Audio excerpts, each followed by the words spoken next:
Hello and welcome to the Gothic Unicorn. I wasn't intending to make a video of this little make, but I thought, well, I'll give it a go and we'll see what we can do with it. I am referring to my plastic tiger. Now, I've fancied the idea of doing some faux taxidermy for a while. And I've been looking out for kids' toys that I could repurpose. And mostly what I found has been dinosaurs. And I don't really want a dinosaur head on the wall of my doll's house, but a tiger head could possibly work. However, as I mentioned when I first showed this off, this tiger's got dodgy eyes, so I need to do something about that. And yeah, let's get on with it, shall we? Now, I need to start by removing the bit of the tiger that I actually want, which is his head. And I've got my craft knife with a nice sharp blade. And what we do have down here is a lion. Now, I did hope that there would be some there is some movement. Brilliant. There's some movement that way, but not the other way. So it does actually mean that I should be able. I can get my blade in there. That's brilliant. Now I can't get it round very well by his paw, so we're going to go in the other way, and we're going to try and take his head off this way.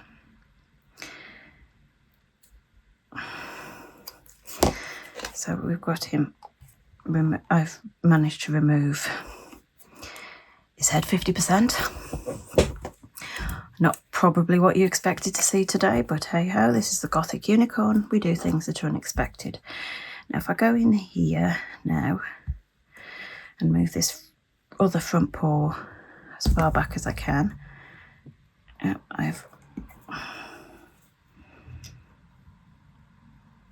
it's better.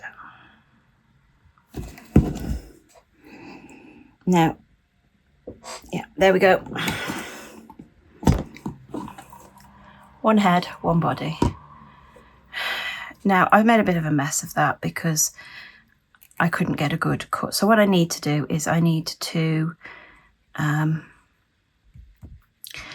spend a bit of time levelling his head up.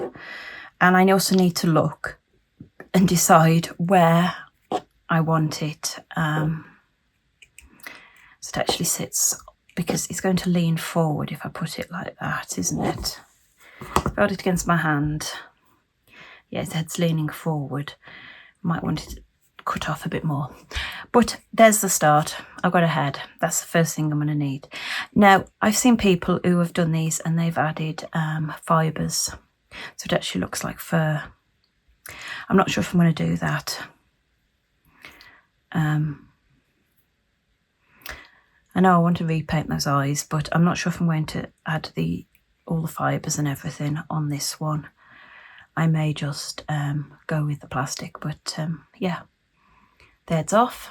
We're ready to proceed. I have trimmed the back of the tiger's head because obviously when I took it off the body, it included what I class as the neck. And I don't want all that. And I think now he actually sits quite nicely on the flat background. In this case, it's my mat, obviously. Now, before I make him a plaque to sit on, I need to paint his eyes. And I'm not sure what colour I'm going to go with for that. I don't think I've got a bright green like this, so it'll probably be something a little less obvious, or I might go with something, say, yellow. Not sure. Anyway, I have decided that to make the plaque, I'm going to use some cutting dies. I'm actually going to use the second smallest If you saw the video in which I introduced my tiger here, I actually used the smallest one as the background for the fish.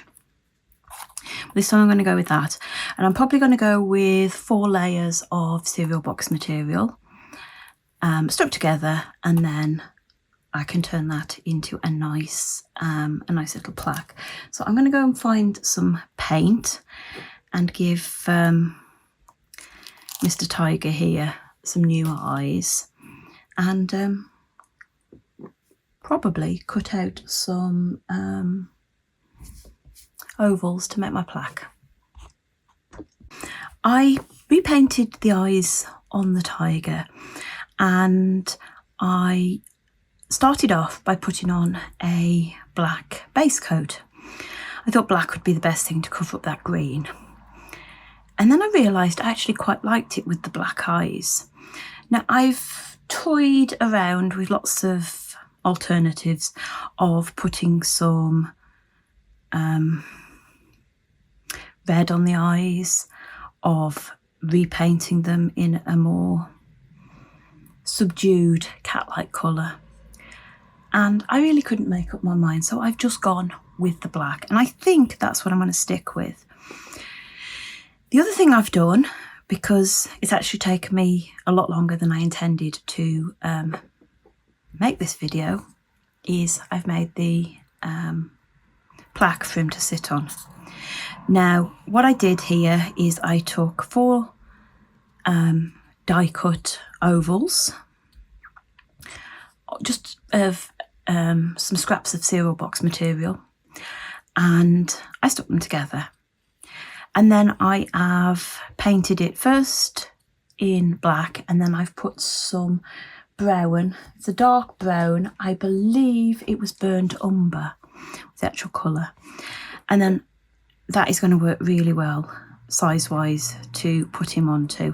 And that's going to be my next job. I'm going to stick him into place.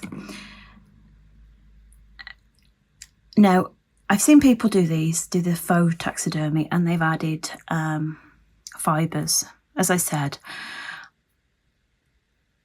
I don't think I want to add fibres to this one. I am debating whether I should add whiskers.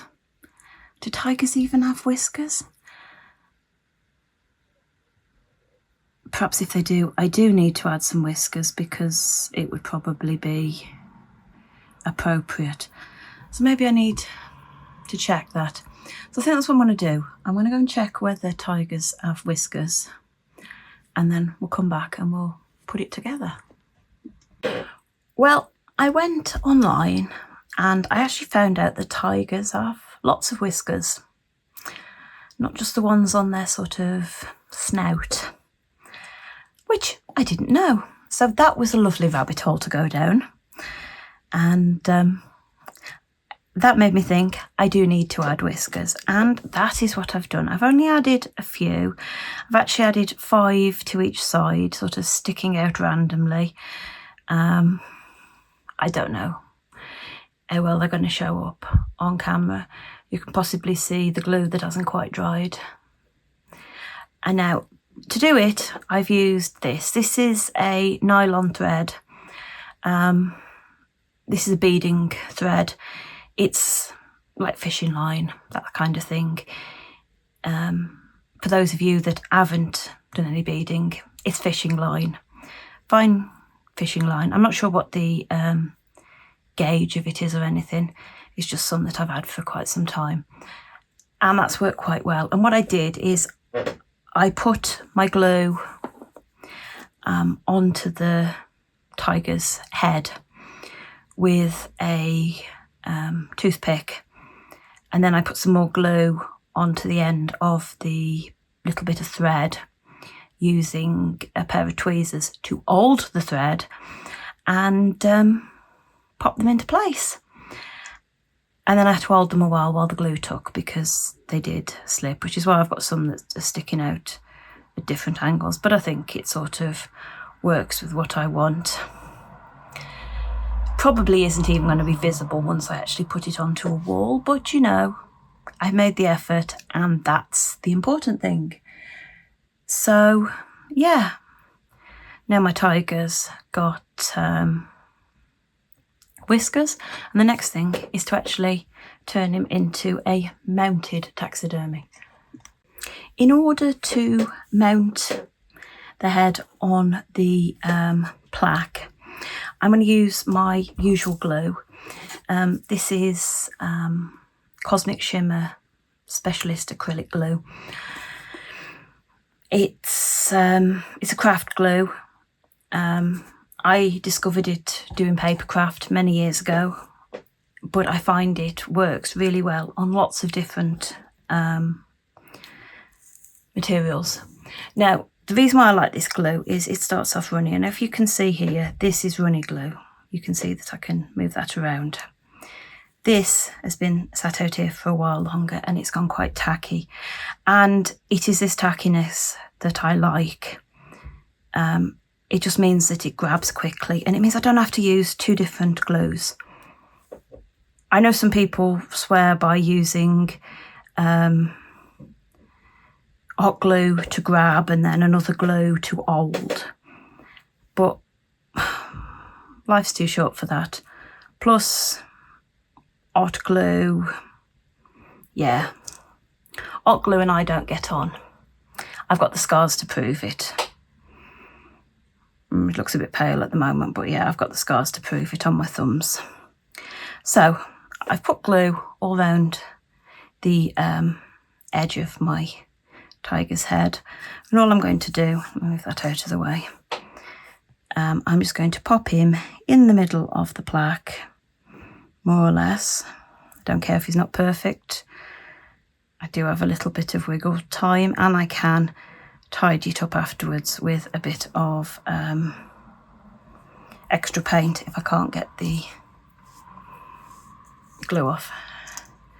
I'm going to use the other end of the cocktail stick, and I am just going to go around the outside and remove any big blobs of glue, because they will show up again. And he's still moving at the moment, he hasn't held. So he's on there now. Hopefully he's going to stay put. We will see. Well, it's holding. He's caught. I now just need to wait for this to cure. Curing time depends. It's a bit humid today, so it'll probably take a bit longer for it to go off completely. But normally this sort of glue is pretty much dry within about 20 minutes, 30 minutes, something like that. If I really want to be sure I will leave something, I will let it sit overnight. Just make sure that it's all nice and dry and ready for whatever I'm going to do with it next. And here we have my completed faux taxidermy. I like it. I like how relatively simple it is. Obviously, if you wanted to add fibres, it would make it harder. I don't believe that you really need to, but I think that's going to work really well on the wall of my doll's house. And I will be looking out for more plastic animals to do things with. I would actually really like to find a unicorn. I think it would be absolutely awesome, certainly for one room that I'm planning on doing, to get a model of a unicorn and to cut it off behind the front legs and actually make it look like the unicorn is coming through the wall. Yeah. That's just me though. I mean, you could do it with dinosaurs. That would be quite awesome. I've seen some done sort of real life scale that have used bugs. You could use, if you could get some small model bugs, you could do some big bugs for like scientists' space, that kind of thing. But it wouldn't be difficult. And as I say,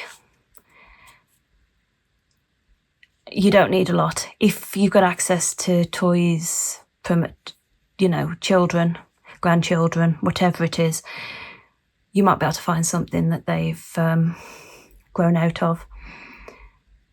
damaged in some way and you can rescue the heads. If you've enjoyed this video, please like, comment and subscribe, and please ring the notification bell. It is the best way of finding out when I put up a video. I didn't intend to do this video, so you never know, there might be more videos that I don't intend to do. More little projects that I'm just going to do for me that I decide, oh, somebody might like that. So yeah, all I'll say is I'll be back soon, and until next time, bye.